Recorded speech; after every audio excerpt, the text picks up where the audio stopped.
Shooters are one of the most common type of weapons in Splatoon 3, and there is nearly a shooter for everybody, whether you like the long-range Jet Squelcher or the short-range Splooshomatic. But in today's episode, we're having a look at the beautifully basic and all-rounder type weapon being the Splattershot. But before we get into that, hello, howdy, hey, how are you? My name is Brilliant Bro, the host of this fine show, and welcome to my first weapon guide.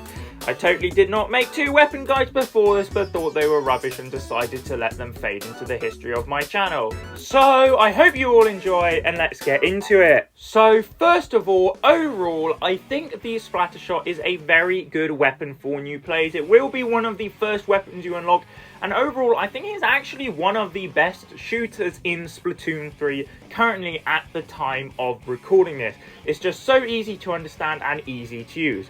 Also, while we're on this note, it's best to probably say that this series is mainly towards new players or players that are looking to try and find what will become their main weapon.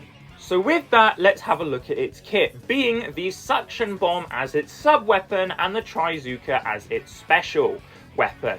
The Suction Bomb is a bomb that can stick to walls, floors, ceilings, even skinny little bars. However, it has a longer detonation time than most bombs.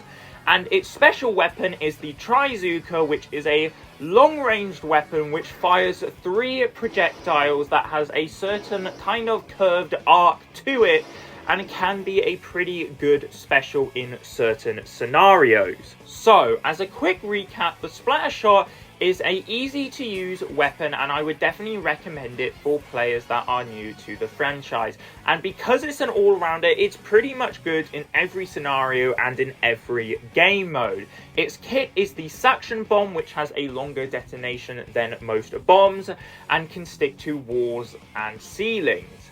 And the special weapon is the Trizooka, which fires 3 long-range projectiles that have a curved arc to them. So now for some tips and tricks for the weapon and its kit. For the Trizooka, I definitely recommend mastering its curved arc and its range, because once you learn it and get it down, you'll find it can become quite an aggressive special. For the Suction Bomb, I recommend using its long detonation times. The 2 ways I use it is to, 1, keep the enemy away from certain areas. Because it has a longer detonation time, it takes longer to explode. So I will typically throw it up to where a sniper is to get rid of them from that area for a few seconds, or just throw it in an area where I don't want the enemy going for a few seconds. Why it might only be for a few seconds, Splatoon 3 is a very fast-paced game, and in the end, keeping the enemy away from a certain area for even only a few seconds could even be the deciding factor between your team winning or losing.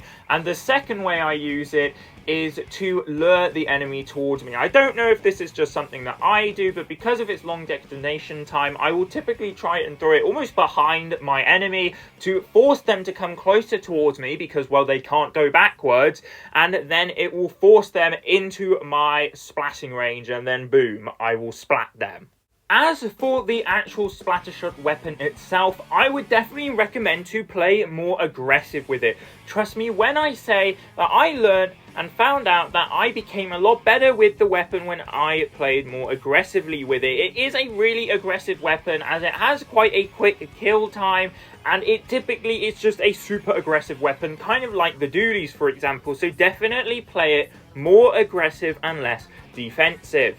I think too many times I have seen people use the Splattershot more kind of not really pushing in towards the enemy, when actually that is what you're supposed to be doing with the weapon. Play it more aggressively. So that's it for the tips and tricks. I know there wasn't a lot. It's mainly because the weapon itself, as I said, is an all-rounder and really simple to understand, so there isn't really many advanced tips for it. However, it's worth mentioning that, of course, the gear and the abilities you have on your gear can affect the way you use your weapon. Now, personally, I'm absolutely horrible at understanding abilities and building kits myself.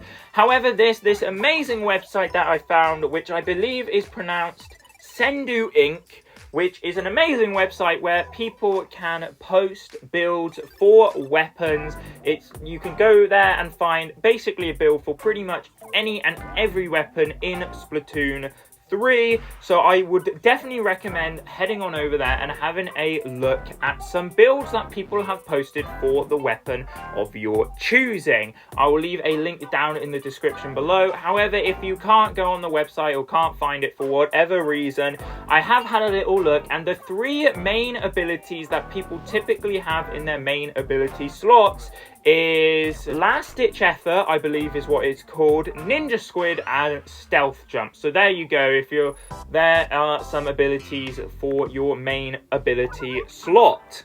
But that's it for today's weapon guide. The weapon itself is absolutely amazing for new players. I would definitely recommend it, and its kit works perfectly for that weapon. And who knows, maybe this video has even inspired you to find and helped you find your new main weapon. But that is it for today's weapon guide. I hope to see you all for next week's weapon guide, where, let's just say, I hope you like to roll over your enemies. If that's a little hint, you can probably see where next episode is well going. But of course, this series is, well, my first episode in the series, and I am constantly trying to improve my series and episodes. So if there is anything you would like to see me change in the future, please let me know down in the comments below. Or if there's even anything you disliked about this episode, let me know down in the comments below, because then I can change it for future episodes. But that is it for today's weapon guide. I hope we will see you all for next week's weapon guide. We'll see you all later. See ya!